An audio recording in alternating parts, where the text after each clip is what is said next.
All right, we're gonna get started with Division Three. It's 12:43, 13 minutes later than we had recessed ourselves into.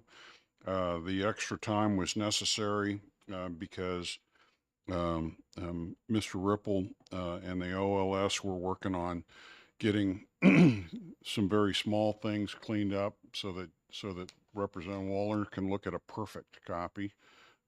So. Um, we I hope we can move through this fairly rapidly because we have a hard break at a little bit before 2 o'clock. So we'll try to honor that. And so I may try some techniques to move us a little bit quicker. Has everyone here had an opportunity to look at least one version of the drafts of the amendment since yesterday? I cannot hear you. Well, we're talking about 459. Okay. Yeah. Okay. So by yes, Representative Wallner. Yeah. I wondered if it's going to be possible for maybe Kevin to walk through with us and show us, because I'm looking at this and it would be very hard for anyone to take a look at this and know the difference between this amendment and how the bill came to us. So if Kevin could walk through the changes from the bill that we received. Sure, and he's prepared to do that. We talked about it beforehand. So with that, I guess, Mr. Ripple, would you start walking us through what came to the committee and where we're at? Sure. Well, what I'm prepared to do is talk to you about the differences between this version and the version. Okay, thanks. And the version that I emailed out yesterday afternoon. So when you say this version, I think you mean that the newest, latest, greatest is version number 1864. That's correct. Okay. So as I understood Representative Wallner's request, is that she would like us also to touch on the bill as introduced and not just from Amendment 1846, which I think is what you emailed out. And I think I might need a couple minutes in order to do that and compare this to the original bill. Okay. Okay. All right. I want to give you time. I or are you going to be okay if we just go from 1846 to 1864? You want it from the bill as introduced, I'm sure. I would like it from the bill as Yes. introduced, as it came from Health and Human Services. That's the a very policy fair. committee. That's a very fair request. And it would really be great to not hear the word policy committee too many times today.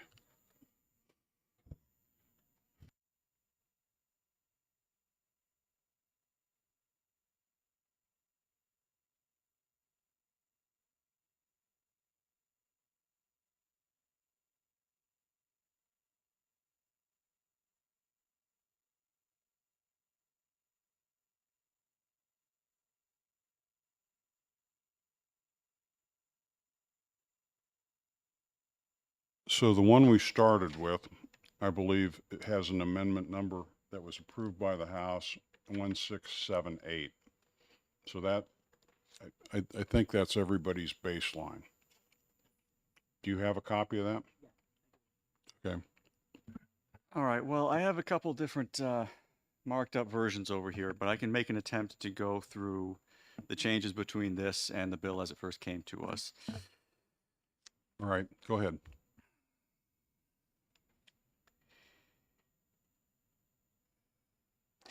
So in section 1, the first paragraph, lines 8 through 14, health facility is defined a bit differently. It references an urgent care network of 3 or more clinics licensed under RSA 151, whereas previously it read an urgent care center licensed under RSA 151. That was one of the changes proposed by Representative Erf yesterday. It also states on lines 10 through 12 that a health facility shall not include state-operated medical facilities, and voluntary compliance by a state-operated facility shall not subject such facility to the requirements of this section.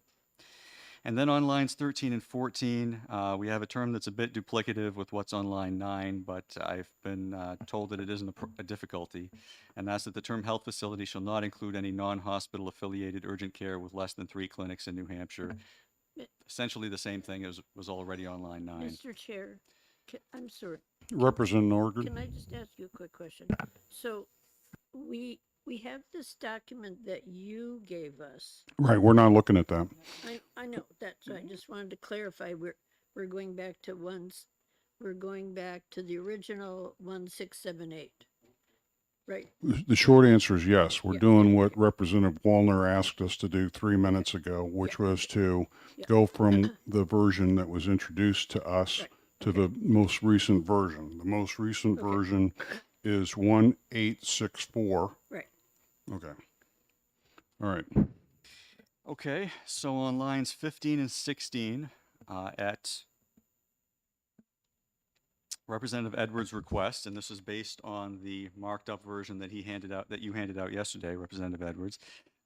Workplace violence definition has been shortened to end at other threatening behavior. There was previously more to that sentence. A new C has been added on lines 17 through 19, defining hostile words. May I ask you a question about that? In Yes. honor of Representative Walls, who's gone but not forgotten, she wanted to know if we were reusing terms that already exist in statute elsewhere. Do you know if OLS considered that question?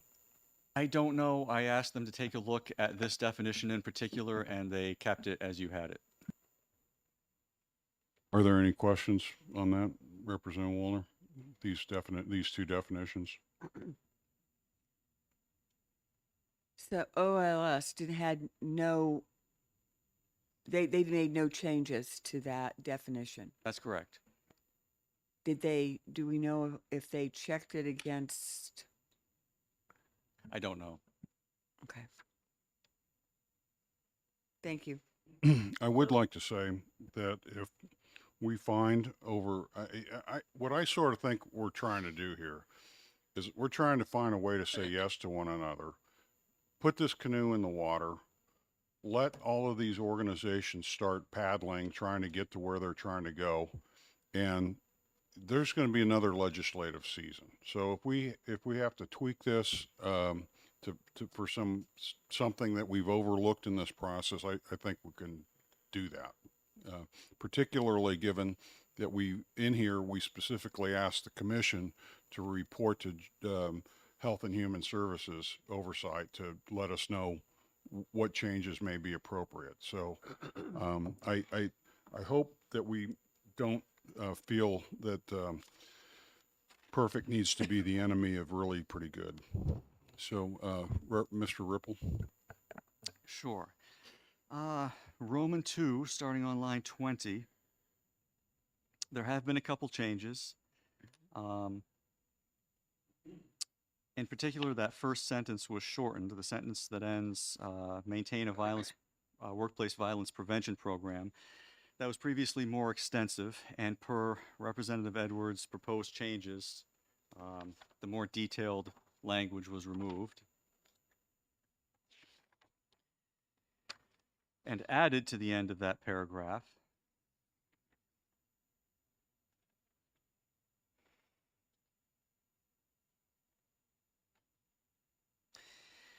was the language: the program shall consider the size and complexity of the health facility and shall address the following topics.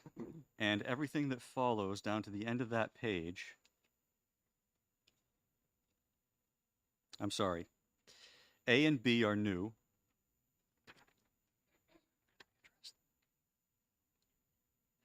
No, I'm sorry. A and B were in the original version, Yes. and B was shortened from the original version.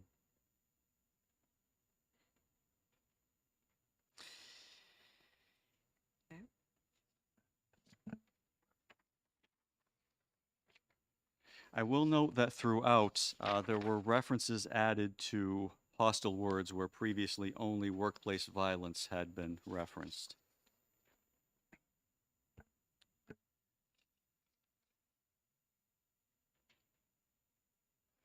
I think the next change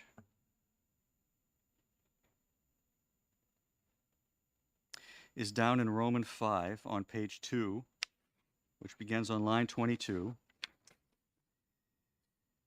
And there's now a reference to the chair of the Joint HHS Oversight Committee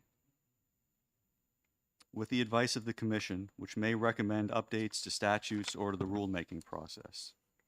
May I jump in and just point out that on line 19, Roman numeral 4 is new from what we received. You're correct. That is also new. Right. What we did was, this amendment adds that the commissioner of the Department of HHS shall follow up on participation in the workplace violence prevention program so that participation status is proactively known and that this status is properly reported in the annual report. And we're doing that to meet one of the concerns of the hospital and the nursing association, that there's needs to be pressure to make sure that these groups voluntarily do their jobs. I shouldn't have used voluntarily because this is meant to be a mandate. So go ahead from Rome. You have a question on that? Yes. I do. Representative Wallner. I guess since it is a mandate, I guess I don't really understand why we need this in here. Because I'm a lazy guy and I want to be able to look at a website and see every organization that's in the commission and whether or not they are participating. If I want to see that, I would think interested parties, given that there seems to be a bunch of them, would also like to have some public disclosure. To me, this is a transparency issue that also adds the kind of pressure to these institutions to help motivate them to comply by generating a bottoms-up pressure for them to comply. So if the information is public and shareable, then they have all that much more reason to comply. Well, Do you have a problem with it? Is really the issue. I mean, I just think it's sort of unnecessary to Okay. All have that kind of. I would disagree, but we'll end up voting on this. Ms. Ripple? Yep, on Romans 6a, starting on line 33, there was some language added to that section. For example, the annual report for the calendar year ending December 31st shall include but not necessarily be limited to. And then the incidents cited here were those that were already in the bill. Again, there were some changes and a few additions. For example, hostile words is mentioned on line 3. It wasn't there previously. On line 6, the phrase "but not any identifiable personal information" was added.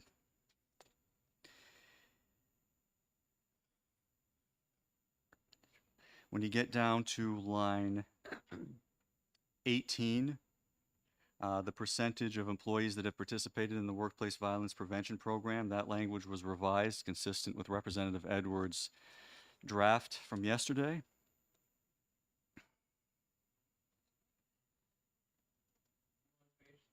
I'm on page 3, yes. That was lines 18 through 21.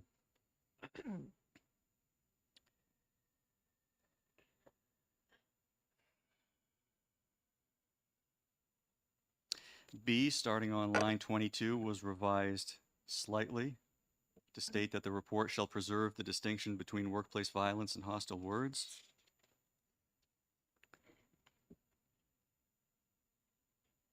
It again repeats that there shall not be any identifiable personal information included in the report on line 24 or 23.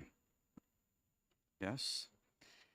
Roman 8, starting on line 34, is new, and that came from Representative Edwards' draft of yesterday. This is the requirement that the department maintain a website.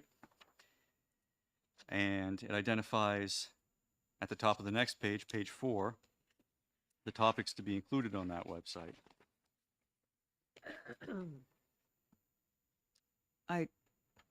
So I think yesterday I asked Mr. Williams a little bit about the website and whether or not this is going to be just another chore for the Department of Health and Human Services. And if this is going to entail additional resources that they'll need in order to keep this website current. And I wondered if the department had given any further thought to that. So come on up, and as you do, as I recall yesterday's testimony, you said something to the effect that that this is something that the department could support, that if it does require additional manpower, that we'll include that in the next budget cycle. For the record, John Williams, Director of Legislative Affairs for the New Hampshire Department of Health and Services, and that is a very good recap of what information I provided to the committee. There's no change to that as of today's date. So would you anticipate that in the next budget, we will see some additional, I mean, once you know how much information this is going to generate, and you'll have to have it in the, Yeah, I think we're fortunate that the effective date of the bill does allow the department to be posting on the department's website of the identified information in this amendment. There could be other resource demands of the department that we'd like to revisit, or at least have the flexibility to revisit with the legislature. I would also say, Representative Wallner, keep in mind one of the things that we've done with this bill, you can stay there or go back wherever you're comfortable, is that the version is introduced to us was punitive. It had a $2,000 fines in it to be done at the commissioner's discretion, so that these organizations would comply. This model is instead more of a free market, bottoms up approach of making sure that all the interested parties have the information necessary for them to apply pressure locally, and that gets us out of the coercive nature of fines and gets us out of the discretionary nature of giving the commissioner new authority to issue fines against a select group of hospitals. So I included it obviously because I think it's a good idea, but we spend money all the time on public transparency. I mean, YouTube, for example, we weren't doing this 2 years ago. We're spending money on this because it makes us more transparent, and that's what I'm trying to do with this website language. Mr. Ripple. Okay, and as you just mentioned, the section about the $2,000 fine was removed. I believe it was in this area of the bill. It's now gone. We move down to the newly established Workplace Safety Commission. I think the only change on this page is down on line 33. The governor may remove any member of the commission with cause. I do have a question about the commission. Please. So now that, I think the first member here is a member of a hospital in New Hampshire. So is the state-run hospital still have a member on this? I mean, it wouldn't be necessary because they are no longer covered by this piece of legislation. The chief executive officer of the New Hampshire Hospital. It's number 2. Would that? I mean, why would that be necessary if they're not on it? Because although we've made it voluntary for the entirety of this, this still would represent the state being involved and being able to know what's going on and to provide advice. What we heard in testimony is that New Hampshire Hospital actually has a pretty good workplace violence program, and that other institutions may want to pick at the knowledge of the CEO and adopt the best practices as New Hampshire Hospital has perceived them. So this is participation in the commission, not in the program. That's also a distinction. We have a commission and we have a program. So we've intended to have the program portion of it be voluntary. They can still opt to do it. It's just I'm letting them know that I don't know that we would support a new budget for a new FTE. But Representative Long, you have a question? Yeah, thank you, Mr. Chairman. I certainly understand the transparency, and that is the goal here. But I'm looking at confusions from people looking at this that aren't intimate as we are with this, seeing a representative from the Hampshire Hospital on there, but not seeing a listing whether the New Hampshire hospitals are active or inactive. So I'm more concerned about the public going online and seeing a representative of the hospital, but not seeing their status. I mean, we know that they're already proactive in this, but the public doesn't know that. So I think we're going to get down to it, and I'm looking forward to seeing it. But I think we came up with new categories of active, inactive, and we kept other or something like other. So something like a New Hampshire hospital, that other flexibility in the status could potentially be used. I mean, I'm not trying to micromanage the writing of that report, but that's what I think could be done. Okay, so there'll be a listing of a healthcare facility? My understanding is that they're not. So, Mr. Ripple, since this is the heart of Representative Long's comments, could you jump us down to the reporting section, or would it just be better for us to hang on, and because we're going to get to it naturally if we keep going sequentially like this? Do you mind if? That's fine, yeah, Okay, we can- let's just stay on task and in sequence, and I think we're going to get to it. Okay. So we left off on line 33, the governor may remove any member of the commission with cause. I think the next change is on page 5, line 11, with the initial term of the chair to be 3 years. Then there's no other change until line 19, where other than police reports was added after all information. I'll just say to everyone what we talked about beforehand. When this goes to, and assuming this goes to enrolled bills, there's that tiny little typo on line 11 where the word terms should become term. But I think they can clean that up. I believe the next change is on the next page, page 6, on lines 2 and 3. Added to the end of that sentence was, provided that the information sharing process shall include de-identification of any personally identifiable information. Now on this, I noticed that they removed my reference to the principle of data minimization. Do you know what their thinking was? Because that's actually its own separate principle. I don't know. This was the language that OLS came up with. I think I did provide your exact language, but they made some tweaks here and there. All right, so I don't care to send this another amendment in for that. So Okay. The next change is down on line 9, where "and data privacy" was added. On line 10, the reporting date was changed to January 31st of each year.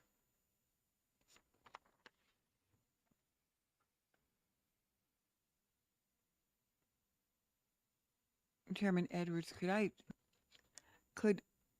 I know that the hospital association spoke about the reports and how they wanted it to mirror the same process as another group, and I wondered the if- quality the commission. quality. Yeah.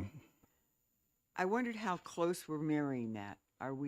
Is this actually? This is actually not something that I'm really passionate about. I just thought that intellectually, these reports would be more useful to us if they were current going into the budget year, so that we know what's going on, and And if there are new bills to be heard, we've got the most current information available to help us consider the bill.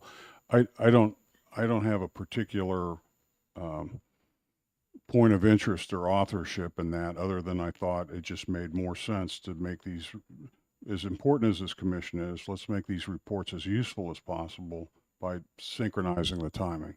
So I will give Ms. Minahan an opportunity to come up and address just various things, but Okay. let's get through all of Okay. these before we Okay. get her That- up. That was just one, I don't know what the other process is. Yeah, the quality Okay, one. yeah. We're probably out of phase with the quality, because I'm sure if they took the quality, then they probably were thinking July 1, Yeah. but we'll find out.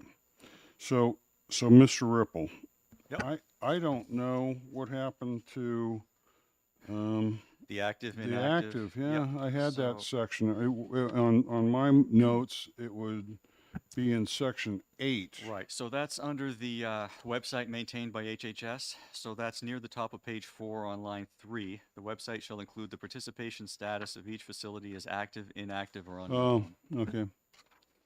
Okay. So it says unknown, not other. Yep.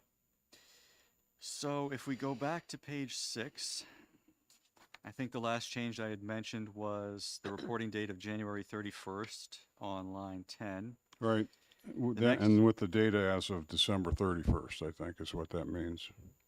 Okay, correct. And down on line 20, the advice and consent of a majority of members of the commission was changed to the advice of members of the commission. And lines 22 through 24 are new, and this just reiterates that medical facilities operated by the state are not subject to the commission established that follows. Okay, so since we had them as a member of the commission, is this written the way it should be? Well, I still believe they're not subject to the commission.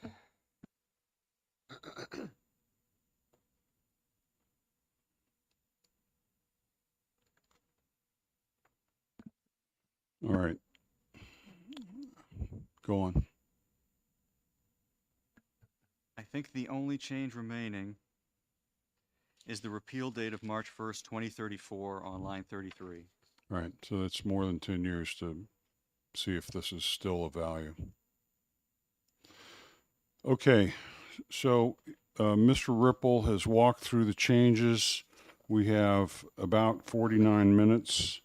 Yes, ma'am. Could I ask Mr. Ripple one question? Yes. So, as we walk through here, I didn't see in Chairman Edwards's original thoughts on this draft on this amendment.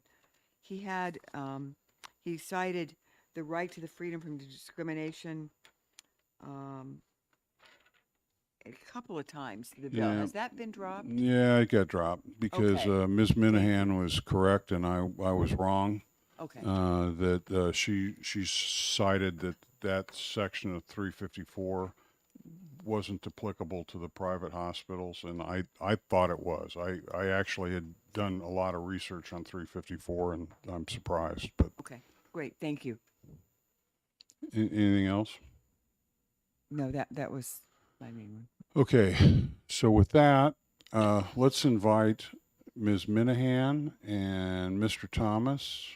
If you could both come up, I think we're going to be interested in knowing what your reaction is, and I'd like to. Could I also ask the president of the Hospital Association, Oh, Steve oh. Onen, to join us? Oh, sure. Thank you. So I want to basically color your comments with my own crayon for a second, and say what I think this amendment has done is it maintained all of the mandatory. It maintained the mandatory nature of the program, while removing fines, adding public information and public organic pressure for these organizations to respond and behave, and that it doubled down on emphasizing that we don't want personally identifiable information being distributed between the members of the commission. So with that, I'm happy to hear from you however you want to proceed. Thank you, Mr. Chairman. Again, Steve Onden, President of the Hospital Association. I actually just returned from a national meeting with hospitals from across the country and talking to my colleagues who run state hospital associations in other states. And I can assure you that this is an incredibly important issue, not just in New Hampshire. It's an issue that hospitals are facing all across the country and are looking for opportunities to do something. Many are doing different things, but this is not an issue that's solely here in New Hampshire. This bill is an incredibly important bill of ours that hospitals sought to have introduced this year because we want to find a way to solve this problem, to prevent violence, and to protect the healthcare workforce that serves our patients and our communities. So I just want to be clear, we want legislation to pass that supports our hospitals and healthcare heroes in doing the work that they do to prevent violence and ensure that they work in a safe environment. So let's just make certain that everybody understands that. So again, we're looking at this amendment, obviously just saw this version today, and based upon what we had seen yesterday, I would say it's a vast improvement from what we had seen.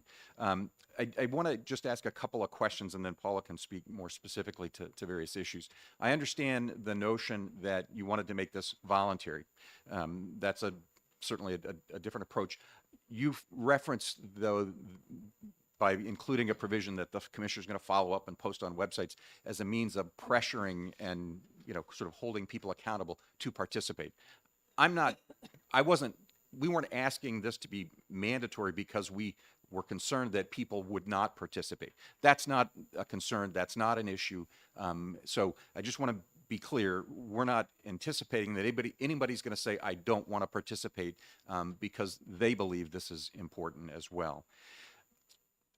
I'm not an attorney, and so maybe this is a concern that is not a relevant one, but when you've made the state hospitals and state facilities not a participant, not subject to the Quality Commission. And I just want to be certain that if the state hospital and other state facilities choose to participate in one way or the other, because you're right, they do have workplace safety programs and things in place that we've actually shared and helped educate other hospitals about. When they come to the commission and share that information, I just want to make certain that when they're doing so, that that information maintains the confidentiality protections that everyone else who is subject to the commission is under. So again, we've talked about that, why that's important, and just wanting to make certain that if somebody's coming to the commission, sharing information, participating voluntarily, that somehow they lose that confidentiality protections that everybody else has who's a part of the commission. May I address just that point? Yes, please. Because I'm not a lawyer, but we're calling out specifically as a member the designee or the chief executive officer of the New Hampshire hospital, that they're specifically in writing a member of this commission. And then in the confidentiality section, it basically starts out that says all of the information submitted to or collected by the commission shall be confidential. So just that one concern, I think we're good. Okay. Again, I want to make certain that we're Yes, not sir. doing anything that would prevent New Hampshire Hospital or someone else from sharing information in a way that could be discoverable and the like. All right. And I think it's covered. And because we're going to have an ongoing, at least annual relationship because I'm on the Joint Health and Human Services Committee, if there's an issue there that comes up, I don't think there will be, we can address it. So just one other question or one other point, and I think Kevin Ripple explained this, and maybe I just didn't hear it correctly, but it's on page 3, line 18 through 21. The percentage of employees that have participated in the workplace violence prevention program in the reporting year immediately preceding the incident. I'm just not, I just want to understand what we're asking. So how many employees participated in the program, and was that in terms of education? Wasn't quite clear to me what we're asking and what you're seeking to understand. Okay, give me just a second, because this was a change from the original. Okay, if you go to the version that came to us, and I don't think you have it necessarily, this area said the percentage of employees that have participated in the workplace violence prevention program in the year preceding the incident. So having had to do data call reports in my past, the way I would interpret that is if I have an incident on March 23rd, I have to calculate a new percentage from like March 22 yesterday to a year ago, so that each incident that I reported would require a separate data analysis and calculation of the percentage. So rather than leave that ambiguity in there, what I attempted to do, and maybe it's just as ambiguous, is to say it is sufficient to use the percentage that got reported in the annual report, so that it doesn't have to be recalculated on a contemporaneous basis for every single incident. That's what that tries to do. Okay. And then the last thing I will comment on relative to the timing of the reports. As you know, the New Hampshire Healthcare Quality and Safety Commission, which has been in existence for many, many years, has a reporting date of on or before June 30. And the value of that I think we have found is that when they make that report by it's usually June 1st of each year, they present that, they share that with the Speaker, the President of the Senate, the Governor, with the HHS Oversight Committee. They actually present to the HHS Oversight Committee. It allows them, if there are changes that are necessary, would be contemplated under the commission, it gives them time, and the legislature time, to consider that as they're moving into the coming year from a legislative perspective, so that they then have the ability to get that sort of in process, so that by January 1, when the session begins, that legislation is in place. And So I'm just going to cut you off because I agree with you. If that's the way you view it, if that's the way you think this report is going to be more useful to the other consumers of this report, I'm fine with putting the dates of the report back to the way they were in the original. I think the one thing we may have added in this is we added the notion that although the year ending is on a date, I guess you would pick June 30th, there's still another month before the report has to be produced. The way, and just interrupt real quick if I Yeah. could, the way the Quality Commission does, so it's on or before June 30th. Obviously, the fiscal year ends June 30. They have traditionally issued their report on June 1st. So they're able to do that. They have their last meeting in May. They're able to make those recommendations and put that together so that they have that done in a timely way. I won't. I'll support exactly what you just said. Whatever you want. I thought I was being helpful. If I'm not being helpful, I'll just back out of that. If I can take that, you agree with whatever I want. No, other things. it's a very finite. We're dealing with dates, but You can't blame me for trying. Yeah. So later we're going to have to make a motion, and we're probably going to make a motion that says pending the changes, so that we can keep moving. Representative Weiler. So the reason we supported that was so we would have time. We started looking at the budget February 15th. If there was something we needed to change that was in the budget, that's a good time. Now it's the latest data. He wanted the freshest data, not something 6 months, 8 months old. Then, if it's a policy change, we can do it in HB2. If it's a numbers change in the budget, we can do it in HB1. But we wanted the latest data, thinking as a finance committee, our actions start on February 15th. So if we're going to look for the latest data, That's why he chose that reporting date. Understood. But I think also just for completeness, your point of view would also just support the idea that if there is a legislative change and our windows open up in September for new legislation, that we're hitting that new window as well. So it's either way. And given that you guys are going to have to live with this, I'm happy to go with the dates that you prefer. And I would just add, to the extent that there are issues that are coming up that from a budgetary perspective that are identified, we can certainly make that information available to you as, in a timely way relative to the budget. So, All right. Do you have more? I think that was 3 things you might have said.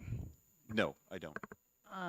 One, I think maybe just editorial or change that maybe is very minor, but if you're making a change anyway, on page 5, line 4, RSA 126A13, I think there's a comma, needs to be a comma, and then it says and the commissioner. I think it's and to the commissioner, because your proposed changes you added to Health and Human Services oversight established in RSA and to the commissioner. Otherwise, it doesn't, I think we just need the, did you see it, Kevin? I think that's a good editorial catch. I think enrolled bills could have taken care of it, but if we got to open up a fresh amendment, we could just put it in there.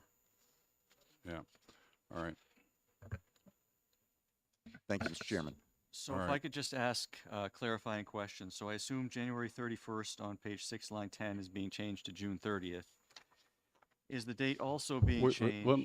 let me just ask a question before I answer your question. Or when does your data year end? When is the data collection supposed to end?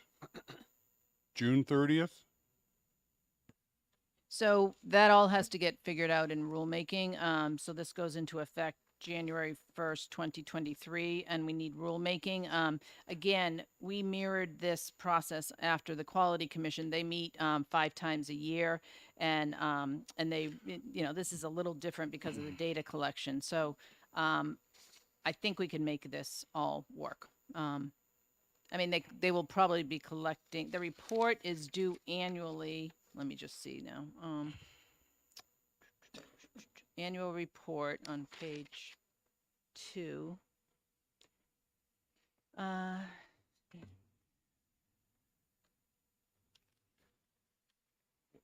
now, it's the report is for the year ending December 31. No, that's a change though. That's not what that's not what the bill as passed by the House. So I'm just trying to say, if whatever your data year you want it to end, if you want it to end June 30th, then it ends June 30th for the data, but you still give them 30 days to create the report because they've got to collect all the data, correct any errors. That's fine. Mm-hmm. That works. Okay. Is that what you're expecting, Mr. Ripple? End the data collection on June 30th and the report is due August 1 or 31 July, whatever. Well, so I think there are 2.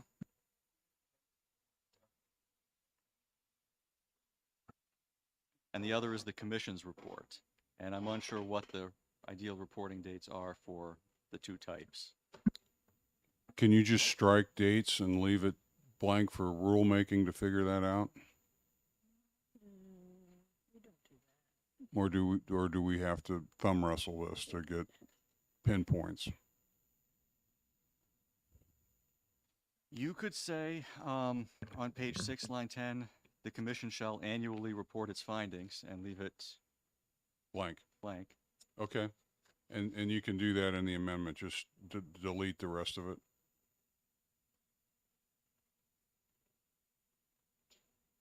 Is there another date in there that we need to strike? There's a date for the individual facility reporting, which is on page 2, line 33. December 31st. Yeah. And I think you could do something similar here and simply say the annual report as required under paragraph 5 shall include and remove any reference to a date. Right. So it would just say the annual report for the calendar year, or no, for, whatever. The annual report. Yeah, annual report. I don't know if the Hospital Association has standardized, from years ago being on another committee, it's like everyone had a different fiscal year.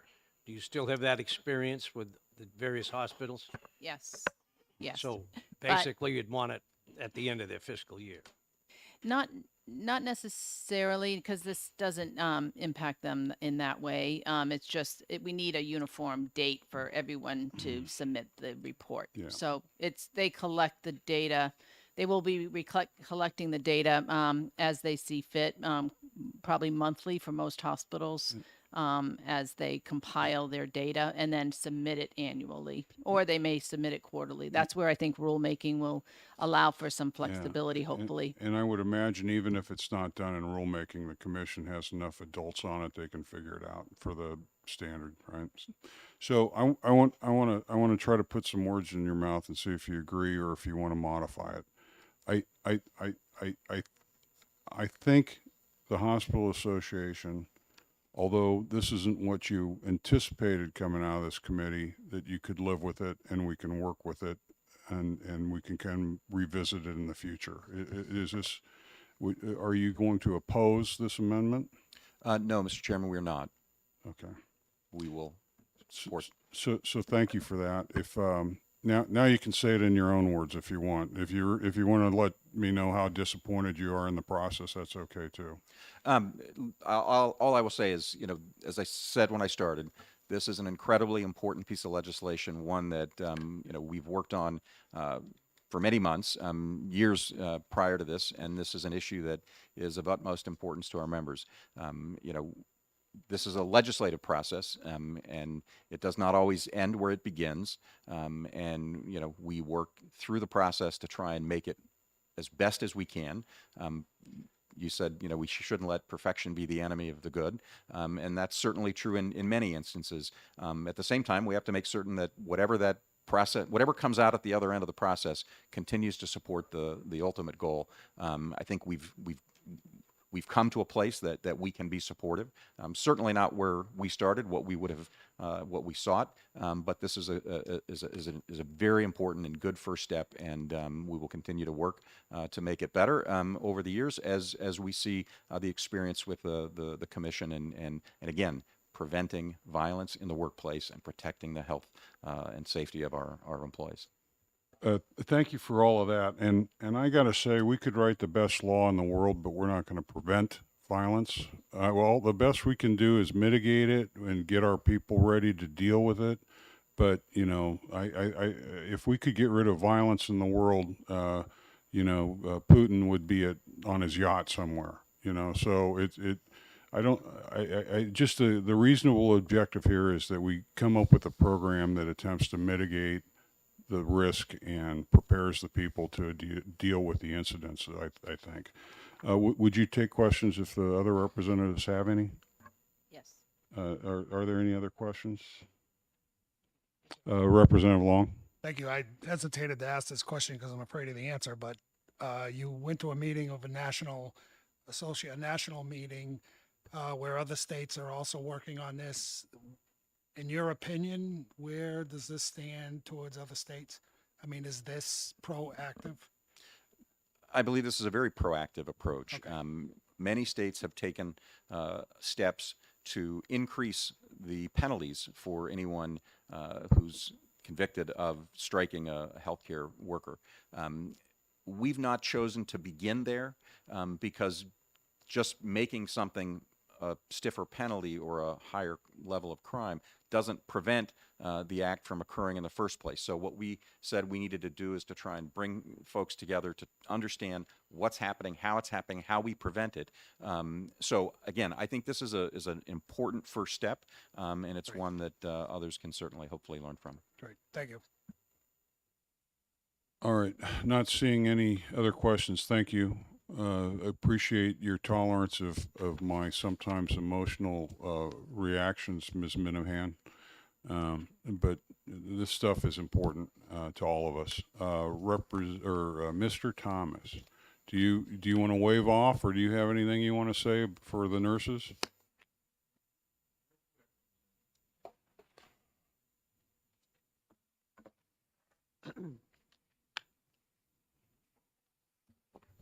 Thank you very much. Sean Thomas, Demers and Praisall, representing the New Hampshire Nurses Association. I will just echo what the Hospital Association said, in that the goal here, obviously, is to support and protect the safety of our healthcare workers, obviously, in our case, the state's nurses. And I think this amendment here, having addressed some of the concerns raised by the Hospital Association today, and all the work this committee has done over the last several days, and you, Mr. Chair, going back even before that when this was in the policy committee, I think we've arrived at a place now that, you know, in your words, is something, you know, we can live with and work with. And so I think, so I appreciate your, this committee's work on this bill. Thank you. Are there any questions from Mr. Thomas, Nursing Association? All right. Go ahead. Mr. Chairman, if you don't mind, I did notice 2 technical edits, and I figure if there's an amendment. No, you might you're wanna very know good about at that. those. Well, please point them out. So on page 1, line 22, there is the new language here which says shall address the following topics, and then or. I would recommend that be and, consistent with the shall. The or just seems confusing. But that's, you know, take it or leave that. I'm not overly concerned. On page 2 is really the one real technical change I think that needs to be made, and that's on line 4. It says a process to report workplace violence. I think we need to add there and hostile words, like we did it elsewhere. That's a good catch. And the reason I went with an or on the first one instead of an and is because I didn't know that there would be others that they would want to add into the Right. report. And But that if- makes if sense. they I'm had fine it, with go that. ahead and Yeah, add right. it. And then the last one, just on line 9 here, and maybe this was an OLS change, and that's fine. They maybe analyzed this different than I did, but it seems like that or there on line 9 should be an and.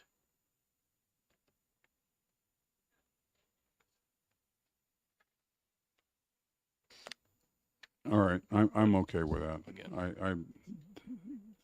I'm trying to think of ors and ands in Yeah. my computer Yeah, small- programming class, and so Small things. all right, is that it? That's all. Thank you very much. And thank you for your contributions to the drafting of this over the weekend and just even last night. I understand you put some stuff into Mr. Ripple, so thank you for that. You're welcome. Thank you. And then Mr. Ripple, if I really wanted the principles of data minimization included, do you know where that would go? Let me take a look.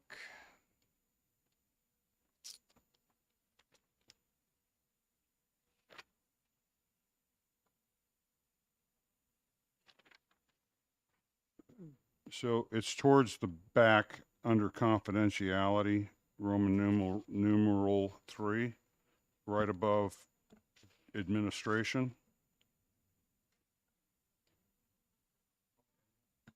I see it. And I had the principles of data minimization will be respected to include de-identification. So de-identification is a subset of the principle of data minimization. So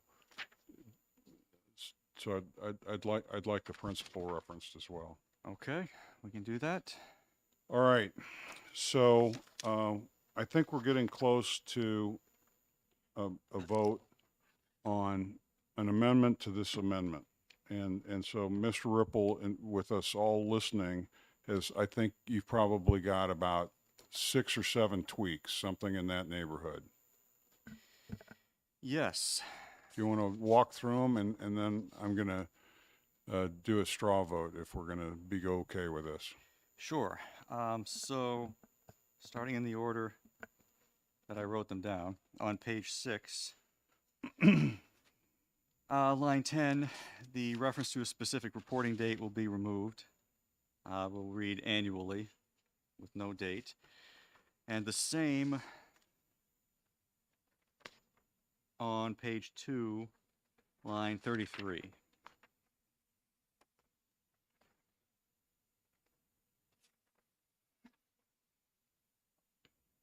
On page 1, line 22, the or will be changed to and.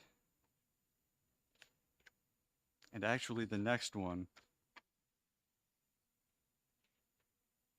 the addition of hostile words, I did not actually get the page and line number, unfortunately. I think it was on page 2. Page 2. Page 2, line 4. Okay, got it. Thank you. No, page 2.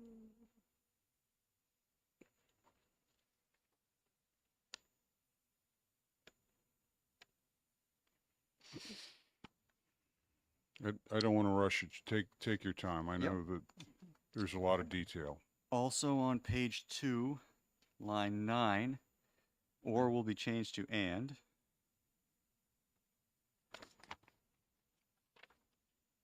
The principle of data minimization will be added to the paragraph that ends at the top of page 6. Okay? And there were two very minor changes that I think we were originally going to take care of in the enrollment process, but might as well take care of them now. They're both on page 5. Line 11, terms will be changed to term. And on line 4, we'll add a comma after the statutory reference. And Representative Nordgren? and I think the word "to" is added there. Oh, there was a 2. We added a 2 somewhere. Yeah, on line 4. Oh, On to the line commissioner. 4. Okay, got it. And to the commissioner, okay. Yeah. Good catch. Do you think that's it? That's all that I have. I don't know, Representative Erf, did you want me to address the issue in the definition of health facility as long as we're in here anyway? You might as well do it, just take out the first reference to Yep. fewer than 3, and then it's covered with the sentence you did add in at the end of that Yep. definition. So on page 1, line 9, where it reads, or an urgent care network of 3 or more clinics licensed under RSA 151, that would come out because that's already addressed on lines 13 and 14. All right. Does, Don't remove the reference to the license part. Just change network of 3 or more clinics to urgent care facilities. What was the word that was in the original? Oh, right. Or urgent care facility would stay in, Right. License under RSA. licensed under RSA 151. So only the reference to a network of 3 or Right, 3 or because more. that's what you, in lines 13 and 14, you basically address the 3 or more clinics. So it will Or actually read, fewer than 3.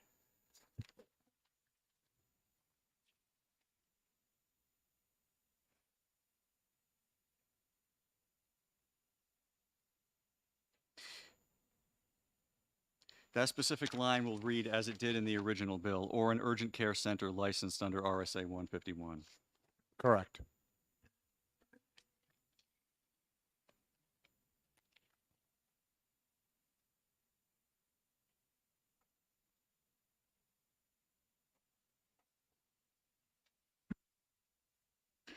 thank you. Okay. So is anyone needing Mr. Ripple to repeat any more of those tweaks? You have, everyone is clear on what those tweaks are? Okay. So by a show of hands, I would like to see how many of the committee would be willing to accept that amendment 1864 with the tweaks and modifications that Mr. Ripple just described. So if you're in favor of that amendment, raise your hand. If you're opposed, raise your hand. See no one. So, so if we had a motion on this, Representative Erf, we could second it and begin a vote. Do you want me to move the unusual changes that we just made, or just the whole thing as modified? What I'd like to do is have an amendment or a motion that has us adopt Amendment 1864 as corrected by the Mr. Ripple's changes. Okay. And that way he can hopefully work on having OLS do the last copy and bring it to us while we're in the full finance committee to have our vote. So I would move the motion OTPA with amendment number 2022-1864H to recommend that to the full finance committee. Second. And seconded. Okay, so. Maybe I should have included with the corrections as discussed. Right. So, and second is, acknowledges that? Yeah, okay. So, is there any discussion, further discussion? Mr. Williams, I don't want to lose track of the fact that I was going to ask you if you had any words of wisdom for us, and so you don't have to. Okay, I just didn't want to offend you by not giving you an explicit chance. All right. So is there any further discussion? All right, Mr. Clerk, could you take a roll? On the motion ought to pass as amended by House amendment 1864 with the changes that we've just worked on. If you're in favor, you'll say yes when I call your name. Otherwise, you'll say no. Representative Erf. Yes. Representative Weiler votes yes. Representative Bean. Yes. Representative Wallner. Yes. Representative Nordgren. Yes. Representative Long. Yes. Chairman Edwards. Yes. Mr. Chairman, the vote is 7-0. All right, super. We'll ask Mr. Ripple to try to get OLS to crank it out, and we'll try to get it to vote this afternoon in our exec session. So, all right. So with that, are there any final words of wisdom? I mean, I look, we cranked through 7 bills. Some of them were really complex in 3 business days, and I don't ever want to do that again. But we did it. So I thank you for showing up and putting in the work and taking the time. So thank you for that. And then with that, Division 3 is adjourned. I will be